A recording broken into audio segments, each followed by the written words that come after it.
Hello students, my name is Liz Attia and today's topic is the exceptions to autonomy. Okay, so principle-based ethics and autonomy exceptions. So the first exception to informed consent is under this doctrine of emergency. So clearly if a patient is incapacitated because of the nature of the emergency, unconscious or in pain, or in shock and unable to give consent, a practitioner at law may initiate the treatment he or she deems to be reasonable and necessary in an emergency circumstance. Now, just take note here that the intervention or the treatment is only permissible insofar as it actually stabilises the condition of the person. So if an emergency is defined as treatment necessary to save the life or prevent serious injury, then by virtue of that, the treatment that's deemed to be essential then is only to actually stabilise the condition so as to save the life or prevent serious injury. It's not to extend beyond that threshold. Interestingly, it's a misconception, but not many people know this. There's in fact no legal requirement to gain consent from a relative in an emergency situation. So whilst from a risk minimisation perspective, it's always a good idea to try to actually get it, at law, it's not a requirement. The practitioner will, under the doctrine of emergency, have the legal right and legal permissibility to save the life or to prevent serious injury in an emergency situation. There's also different types of consent. Generally, a contract of service between a patient and a health practitioner is implied. Consent to touching a patient shouldn't, however, be assumed, and valid consent should be obtained prior to initiating and touching a client. So without consent, then it exposes the treating professional to an allegation or potential allegation or potential charges rather of trespass to person or assault or battery. So if a practitioner treats patients alone, they run the risk of being falsely accused. Whilst implied consent can sometimes be inferred, given the circumstances, it's always better to try to actually get consent in writing.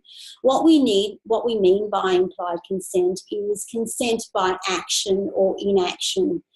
Consent which can be inferred based on the particular dynamics and what the patient or the client actually did in those circumstances in response to what the practitioner did or didn't do.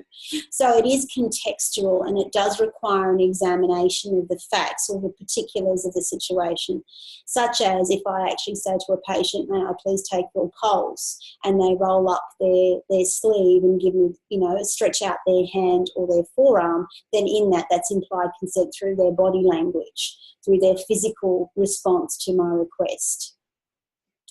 Okay, written consent is required in particular circumstances. It is important to note that a patient may alter a consent form prior to treatment, and a medical practitioner may also refuse treatment on the basis of that alteration.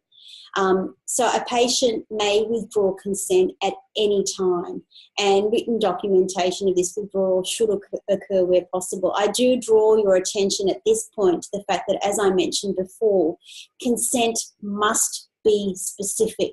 It's not good enough to actually get a general consent form that actually says that the patient or the client agrees to intervention without stipulating specifically what that actual intervention is. It should also not be assumed that signing a consent form establishes valid consent, because there are other elements of consent which need to be substantiated based on the validity and based on the competence criteria, which I pointed out to you in the last lecture. And I draw your attention to that. So beyond informed consent, autonomy may also relate to other issues, such as choosing one's own doctor, such as actually getting a second opinion, such as, private and public health, that public and private health scheme, such as the ability to actually seek intervention through complementary or alternative therapies. And I guess I'd ask you at this point just to consider in our biomedical model of service delivery in the Australian healthcare system, where the complementary and alternative therapies and medicines are widely accepted by the medical fraternity and the biomedical allied health professional sphere, and whether in fact second opinions are encouraged and whether they're promoted, or whether we do still find in practice some residue of this paternalistic expert type role that health professionals sometimes find themselves in, where in fact asking for a second opinion is considered to be offensive or in some way challenges the veracity or the credibility or the integrity of the that health professional's relationship with the client. So just I guess consider that, because these are some of the practice implications which make a difference to how these principles are actually given meaning in real life practice. Thank you, students. That brings today's topic to an end.